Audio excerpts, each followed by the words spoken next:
ವೀಕ್ಷಕರೇ ನಮಸ್ಕಾರ. K9 ಸುದ್ದಿ ವಾಹಿನಿ ಜೊತೆಗೆ ನಾನು ಕಿರಣ್ ಅಲಿಯಾಬಾದ್. ಹೌದು ವೀಕ್ಷಕರೇ, ಇಂದಿನ ಪ್ರಮುಖ ಸುದ್ದಿ ಯಾವುದು ಎಂಬುದನ್ನು ತಿಳಿದು ಬರೋಣ. ಕರ್ನಾಟಕದ ಕಿತ್ತೂರು ಸಂಸ್ಥಾನದ ರಾಣಿ ಬ್ರಿಟಿಷ್ ಈಸ್ಟ್ ಇಂಡಿಯಾ ಕಂಪನಿಯ ವಿರುದ್ಧ ಹೋರಾಡಿ ಭಾರತದ ಮೊದಲ ಮಹಿಳಾ ಸ್ವಾತಂತ್ರ್ಯ ಹೋರಾಟಗಾರ್ತಿ ಎಂದು ಕಿತ್ತೂರು ರಾಣಿ ಚೆನ್ನಮ್ಮ 1824ರ ದಂಗೆಗೆ ಹೆಸರುವಾಸಿಯಾಗಿದ್ದ ಧೈರ್ಯ ಮತ್ತು ದೇಶಭಕ್ತಿಯ ಸಂಕೇತ ಇರುವುದು. ಕತ್ತಿವರಸೆ ಮತ್ತು ಕುದುರೆ ಸವಾರಿಯಲ್ಲಿ ಪರಿಣಿತರಾಗಿದ್ದ ಇವರು ಪುರುಷ ಉತ್ತರಾಧಿಕಾರಿ ಇಲ್ಲದ ಕಾರಣ ಬ್ರಿಟಿಷರು ಕಿತ್ತೂರನ್ನು ಸ್ವಾಧೀನಪಡಿಸಿಕೊಳ್ಳಲು ಮುಂದಾದಾಗ ಸಶಸ್ತ್ರ ಪ್ರತಿರೋಧ ಒಡ್ಡಿದರು. ಅದರ ಪರಿಣಾಮವಾಗಿ ಮೊದಲ ಯುದ್ಧದಲ್ಲಿ ವಿಜಯ ಸಾಧಿಸಿದಳು. ಆದರೆ ಎರಡನೇ ಯುದ್ಧದಲ್ಲಿ ಸೋತು 1829ರಲ್ಲಿಯೇ ಜೈಲಿನಲ್ಲಿ ಮರಣ ಹೊಂದಿರುವ ಮಹಾರಾಣಿ ಕಿತ್ತೂರು ಚೆನ್ನಮ್ಮ ಇವರ ಮೂರ್ತಿಯನ್ನು ವಿಜಯಪುರ ನಗರದಲ್ಲಿ ಇರುವ KSRTC ಬಸ್ ಸ್ಟ್ಯಾಂಡ್ ಎದುರುಗಡೆ ಮುಖ್ಯಮಂತ್ರಿ ಸಿದ್ದರಾಮಯ್ಯನವರು ಅನಾವರಣಗೊಳಿಸಿದರು. ಮುಖ್ಯಮಂತ್ರಿ ಸಿದ್ದರಾಮಯ್ಯನವರು ಅನಾವರಣಗೊಳಿಸಿ ಮಾತನಾಡಿದ್ದಾರೆ. ಬನ್ನಿ, ಹಾಗಾದರೆ ಅವರು ಏನು ಮಾತನಾಡಿದ್ದಾರೆ ಎಂಬುದನ್ನು ಕೇಳಿಬರೋಣ. ಇಲ್ಲೇ ಹೋದರೆ ಹೆಲಿಕಾಪ್ಟ್ರು ಹೋಗಲ್ಲ, ಅದಕ್ಕೋಸ್ಕರ ಹೆಚ್ಚು ಮಾತಾಡಲಿಕ್ಕೆ ಹೋಗಲ್ಲ. ಇವತ್ತು ವಿಜಯಪುರದಲ್ಲಿ ಸುಮಾರು 800ಕ್ಕೂ ಹೆಚ್ಚು ಕೋಟಿ ರೂಪಾಯಿಗಳ ಅಭಿವೃದ್ಧಿ ಕಾರ್ಯಕ್ರಮಗಳಿಗೆ ಚಾಲನೆಯನ್ನು ಕೊಟ್ಟಿದ್ದೇವೆ. ಅವುಗಳಲ್ಲಿ 82 ಕೋಟಿ ರೂಪಾಯಿಗಳ ಉದ್ಘಾಟನೆ, 730 ಕೋಟಿಗೂ ಹೆಚ್ಚು ರೂಪಾಯಿಗಳ ಶಂಕುಸ್ಥಾಪನೆ ಕಾರ್ಯಕ್ರಮವನ್ನು ಮಾಡಿದ್ದೇವೆ. ಅದರಲ್ಲಿ ಮುಖ್ಯವಾದವು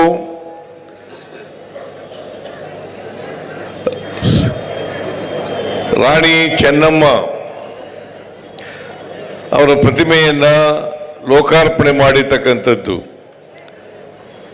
ಶ್ರೀ ರಾಮಲಿಂಗಾರೆಡ್ಡಿಯವರು ಈಗಾಗಲೇ ಒಪ್ಪಿಗೆ ಕೊಟ್ಟು ಅದಕ್ಕೆ ನಾಮಕರಣ ಕೂಡ ಮಾಡಿದ್ದೀವಿ. ಬಸ್ ಸ್ಟ್ಯಾಂಡಿಗೆ ಏನಂತ ನಾಮಕರಣ ಮಾಡಿದ್ದೀವಿ ಅಂತಂದರೆ ಕಿತ್ತೂರು ರಾಣಿ ಚೆನ್ನಮ್ಮ ಬಸ್ ಸ್ಟ್ಯಾಂಡ್ ಅಂತೇಳಿ ನಾಮಕರಣವನ್ನು ಮಾಡಿದ್ದೇವೆ. ಈಗಾಗಲೇ ಕಿತ್ತೂರು ರಾಣಿ ಚೆನ್ನಮ್ಮನವ್ರ ಬಗ್ಗೆ ಮಾತನಾಡಿದ್ದಾರೆ. ನಾನು ಹೆಚ್ಚು ಮಾತನಾಡಲಿಕ್ಕೆ ಹೋಗಲ್ಲ. ಕಿತ್ತೂರು ರಾಣಿ ಚೆನ್ನಮ್ಮನವರು ಸಿಪಾಯಿ ದಂಗೆ 1857ರಲ್ಲಿ ನಡೀತು. ಇದು 1924ರಲ್ಲಿ ಬ್ರಿಟಿಷ್ನವ್ರ ವಿರುದ್ಧ ಹೋರಾಟ ಮಾಡಿದ್ರು.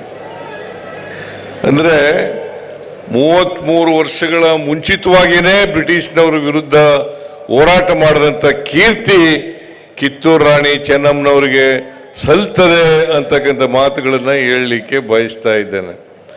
ಸಂಗೊಳ್ಳಿ ರಾಯಣ್ಣವರ ಸಾಹಸ, ಕಿತ್ತೂರು ರಾಣಿ ಚೆನ್ನಮ್ಮನವರ ಶೌರ್ಯ ಮತ್ತು ಆ ಕೆಚ್ಚೆದೆ ಇತ್ತಲ್ಲ, ಆ ಬದ್ಧತೆ ಇತ್ತಲ್ಲ, ಇದಕ್ಕೋಸ್ಕರನೇ ಕಿತ್ತೂರು ರಾಣಿ ಚೆನ್ನಮ್ಮನವರು ಬ್ರಿಟಿಷ್ನವ್ರ ವಿರುದ್ಧ ಹೋರಾಟ ಮಾಡಿ, ಛಲದಿಂದ ಹೋರಾಟ ಮಾಡಿ,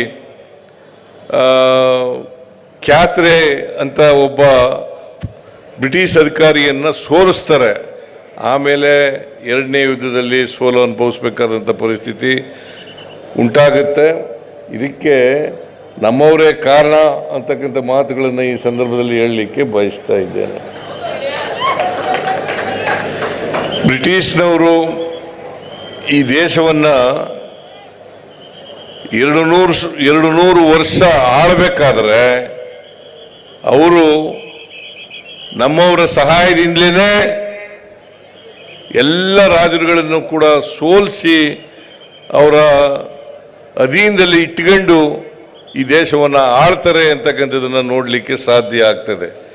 ಕಿತ್ತೂರು ರಾಣಿ ಚೆನ್ನಮ್ಮನವರ ವಿಷಯದಲ್ಲೂ ಕೂಡ ಅದೇ ಆಗಿರ್ತಕ್ಕಂಥದ್ದು. ಅಂಥ ಒಬ್ಬ ವೀರ ಮಹಿಳೆಯ ಪ್ರತಿಮೆಯನ್ನು ಇವತ್ತು ಅನಾವರಣ ಮಾಡಿರ್ತಕ್ಕಂಥದ್ದು ಬಿಜಾಪುರದಲ್ಲಿ ಭಾಳ ಸಂತೋಷದ ವಿಚಾರ ಅಂತಕ್ಕಂಥ ಮಾತುಗಳನ್ನು ಹೇಳಿ ನಾನು ಅದನ್ನು ಅತ್ಯಂತ ಸಂತೋಷದಿಂದ ಲೋಕಾರ್ಪಣೆ ಮಾಡಿದ್ದೇನೆ ಅಂತಕ್ಕಂಥ ಮಾತುಗಳನ್ನು ಹೇಳಲಿಕ್ಕೆ ಬಯಸ್ತಾ ಇದ್ದೇನೆ. ಆಮೇಲೆ ವೆಲೋಡ್ರೋಮ್ ಇಲ್ಲಿ ಬಿಜಾಪುರ ಮತ್ತು ಬಾಗಲಕೋಟೆ ಈ ಭಾಗದಲ್ಲಿ ಸೈಕ್ಲಿಸ್ಟ್ಗಳು ಜಾಸ್ತಿ. ನನಗೆ ನಾನು ಹಿಂದೆ ಮುಖ್ಯಮಂತ್ರಿ ಆಗಿರುವಾಗ ಬಿಜಾಪುರದಲ್ಲಿ ಒಂದು ವೆಲೋಡ್ರೋಮನ್ನು ಮಾಡಬೇಕು ಅಂತಕ್ಕಂಥ ಮಾತುಗಳನ್ನು ಹೇಳಿದಾಗ ನಾನು ಅದಕ್ಕೆ ಒಪ್ಪಿ ಇಲ್ಲಿ ಇಡೀ ರಾಜ್ಯದಲ್ಲೇ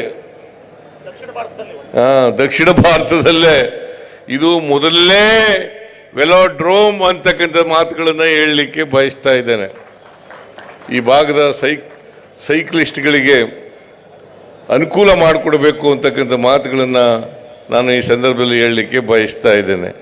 ಇನ್ನೊಂದು ಭಾಳ ಮುಖ್ಯವಾದಂಥ ವಿಚಾರ, ಬಿಜಾಪುರದಲ್ಲಿ ಮೆಡಿಕಲ್ ಕಾಲೇಜ್ ಆಗಬೇಕು ಅಂತಕ್ಕಂಥದ್ದು. ಹಿಂದೆ ಬಿಜೆಪಿ ಸರ್ಕಾರ PPP ಮಾದರಿನಲ್ಲಿ ಮಾಡಬೇಕು ಅಂತ ಹೇಳಿ ಮಾಡಿತ್ತು. ಆದರೆ ನೀವು ಹೋರಾಟ ಎಲ್ಲ ಮಾಡಿದ್ದೀರಿ. ನನಗೆ MB ಪಾಟೀಲ್ರು ಮತ್ತು ಶಿವಾನಂದ ಪಾಟೀಲ್ರು ಇಬ್ಬರು ಕೂಡ ಮನವಿ ಮಾಡಿದರು, ಇದನ್ನು ಗೌರ್ಮೆಂಟ್ ಕಾಲೇಜಾಗಿ ಮಾಡಬೇಕು ಅಂತಕ್ಕಂಥ ಮಾತುಗಳನ್ನು ಹೇಳಿದರು. ನಾನು ಮುಂದಿನ ದಿನಗಳಲ್ಲಿ ಗೌರ್ಮೆಂಟಿಂದಲೇ ಮೆಡಿಕಲ್ ಕಾಲೇಜನ್ನು ಮಾಡ್ತೇವೆ, ನೀವ್ಯಾರು ಕೂಡ ಅದಕ್ಕೋಸ್ಕರ ಹೋರಾಟ ಮಾಡಬೇಕಾದಂಥ ಅಗತ್ಯ ಇಲ್ಲ ಅಂತಕ್ಕಂಥ ಮಾತುಗಳನ್ನು ಹೇಳಲಿಕ್ಕೆ ಬಯಸ್ತಾ ಇದ್ದೇನೆ. ನಮ್ಮ ಸರ್ಕಾರ, ನಾನು ಮುಖ್ಯಮಂತ್ರಿಯಾಗಿದ್ದಾಗ ಎಲ್ಲ ಜಿಲ್ಲೆಗಳಲ್ಲೂ ಕೂಡ ಒಂದೊಂದು ಮೆಡಿಕಲ್ ಕಾಲೇಜ್ಗಳನ್ನು ಮಾಡಬೇಕು ಅಂತಕ್ಕಂಥದ್ದು ನಮ್ಮ ಇಚ್ಛೆ. ಎಲ್ಲ ಜಿಲ್ಲೆಗಳಲ್ಲೂ ಕೂಡ ಮೆಡಿಕಲ್ ಕಾಲೇಜು. ಇವತ್ತಿನವರೆಗೆ 71 ಮೆಡಿಕಲ್ ಕಾಲೇಜ್ಗಳಿದ್ದಾವೆ. ಕರ್ನಾಟಕದಲ್ಲಿ 71 ಮೆಡಿಕಲ್ ಕಾಲೇಜುಗಳಿದ್ದಾವೆ. ಅದರಲ್ಲಿ 22 ಮೆಡಿಕಲ್ ಕಾಲೇಜುಗಳು ಸರ್ಕಾರಿ ಕಾಲೇಜುಗಳು. 22 ಮೆಡಿಕಲ್ ಕಾಲೇಜುಗಳು ಸರ್ಕಾರಿ ಮೆಡಿಕಲ್ ಕಾಲೇಜುಗಳು. ಉಳಿದ ಜಿಲ್ಲೆಗಳಲ್ಲೂ ಕೂಡ ಯಾವ ಜಿಲ್ಲೆಯಲ್ಲಿ ಇಲ್ಲ ಆ ಜಿಲ್ಲೆಗಳಲ್ಲೂ ಕೂಡ ಸರ್ಕಾರಿ ಮೆಡಿಕಲ್ ಕಾಲೇಜನ್ನು ಮಾಡ್ತೇವೆ. ಜೊತೆಗೆ ಟ್ರಾಮಾ ಸೆಂಟರ್ಗಳನ್ನು ಕೂಡ ಮಾಡ್ತೇವೆ. ಜೊತೆಗೆ ಸೂಪರ್ ಸ್ಪೆಷಾಲಿಟಿ ಆಸ್ಪತ್ರೆನೂ ಕೂಡ ಮಾಡ್ತೇವೆ ಅಂತಕ್ಕಂಥ ಮಾತುಗಳನ್ನು ಹೇಳಲಿಕ್ಕೆ ಬಯಸ್ತಾ ಇದ್ದೇನೆ. ಇಲ್ಲಿ ಹೋರಾಟ ಮಾಡ್ತಾ ಇದ್ರು, PPP ಮಾಡೆಲ್ನಲ್ಲಿ ಬೇಡ, ನಮ್ಮದೆಲ್ಲ ತೀರ್ಮಾನ, ಇದು ಹಿಂದಿನ ಸರ್ಕಾರದ ತೀರ್ಮಾನ, ಬಿಜೆಪಿ ಸರ್ಕಾರದ ತೀರ್ಮಾನ. ನಾವು PPP ಮಾಡೆಲ್ ಮಾಡಲ್ಲ, ಗೌರ್ಮೆಂಟ್ಲಿಂದಲೇ ಮಾಡ್ತೀವಿ ಅಂತಕ್ಕಂಥ ಮಾತುಗಳನ್ನು ಹೇಳಲಿಕ್ಕೆ ಬಯಸ್ತಾ ಇದ್ದೇನೆ.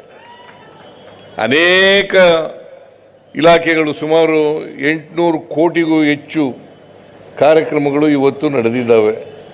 ಈಗಾಗಲೇ ಇಲ್ಲಿ ನೋಡಿದ್ದೀರಲ್ಲ, ಶಂಕುಸ್ಥಾಪನೆ,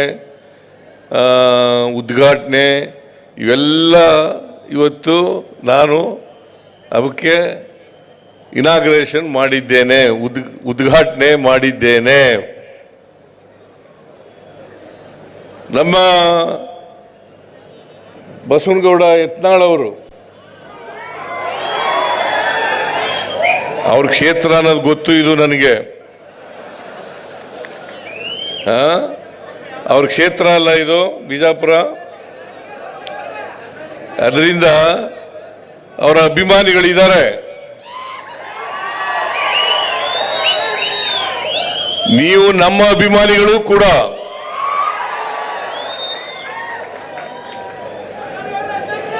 ನಿಮ್ಮ ಎಲ್ಲರ ಆಶೀರ್ವಾದದಿಂದಲೇ 136 ಸ್ಥಾನಗಳನ್ನ ಕಳೆದ ಚುನಾವಣೆಯಲ್ಲಿ ಗೆದ್ದದ್ದು. ಇಲ್ಲಿ ಬಿಜಾಪುರ ಜಿಲ್ಲೆಯಲ್ಲಿ ಸುಮಾರು 8 ಅಸೆಂಬ್ಲಿ ಕ್ಷೇತ್ರಗಳಿದ್ದಾವೆ. 8 ಅಸೆಂಬ್ಲಿ ಕ್ಷೇತ್ರಗಳಲ್ಲಿ 6 ಕ್ಷೇತ್ರಗಳನ್ನ ನಾವು ಗೆದ್ದಿದ್ದೇವೆ. ಅದರಿಂದಲೇ ನಾವು ಸರ್ಕಾರ ಮಾಡಲಿಕ್ಕೆ ಸಾಧ್ಯ ಆಯಿತು. ಅದಕ್ಕೆ 136 ಸ್ಥಾನಗಳನ್ನು ಗೆಲ್ಲಬೇಕಾದ್ರೆ 136 ಸ್ಥಾನಗಳನ್ನು ಗೆಲ್ಲಬೇಕಾದ್ರೆ ನಿಮ್ಮ ಆಶೀರ್ವಾದ ಭಾಳ ಮುಖ್ಯ ಅಂತಕ್ಕಂಥ ಮಾತುಗಳನ್ನು ಹೇಳಲಿಕ್ಕೆ ಬಯಸ್ತಾ ಇದ್ದೇನೆ. ಅನೇಕ ಸಾರಿ ಬಂದಿದ್ದೇನೆ ನಾನು ಬಿಜಾಪುರಕ್ಕೆ. ಸುಮಾರು 40-45 ವರ್ಷಗಳಿಂದಲೂ ಕೂಡ ಇಡೀ ರಾಜ್ಯನೆಲ್ಲ ಸುತ್ತಾಡ್ತಾ ಇದ್ದೀನಿ ನಾನು. ಕಳೆದ ಚುನಾವಣೆಯಲ್ಲೂ ಕೂಡ ಬಂದಿದ್ದೆ, ಅದರಿಂದ ಚುನಾವಣೆಯಲ್ಲೂ ಕೂಡ ಬಂದಿದ್ದೆ, ಅದರಿಂದ ಚುನಾವಣೆಯಲ್ಲೂ ಕೂಡ ಬಂದಿದ್ದೆ, ಬೇರೆ ಸಂದರ್ಭಗಳಲ್ಲೂ ಕೂಡ ಬಂದಿದ್ದೆ. ಆದರೆ ಬಂದಾಗೆಲ್ಲ ಕೂಡ ನೀವು ನನಗೆ ಆಶೀರ್ವಾದವನ್ನು ಮಾಡಿದ್ದೀರಿ ಅಂತಕ್ಕಂಥ ಮಾತುಗಳನ್ನು ಹೇಳಲಿಕ್ಕೆ ಬಯಸ್ತಾ ಇದ್ದೇನೆ.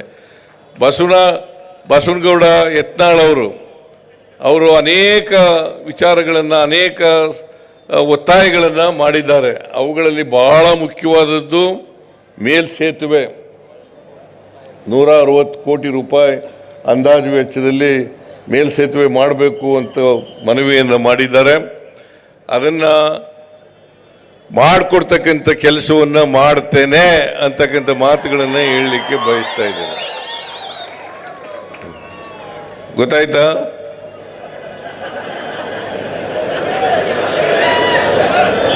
ಮೇಲ್ಸೇತುವೆ